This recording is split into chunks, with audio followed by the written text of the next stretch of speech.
Welcome to a Foxy Tech Tips tutorial on adding and removing apps on your dock on macOS.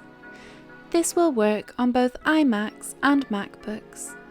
If you find this tutorial helpful, please consider subscribing to my channel and liking the video. First, let's see a list of all the apps we have available. From the top toolbar, click on Go and then select Applications. This shows a list of the apps installed on your Mac.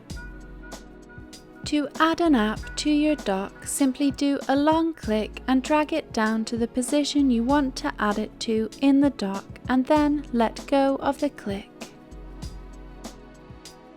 This app will stay in your dock from now on.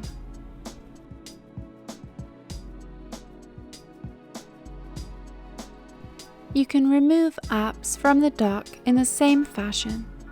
You can simply drag them out, or if you have right-click enabled, right-click and select Remove from Dock.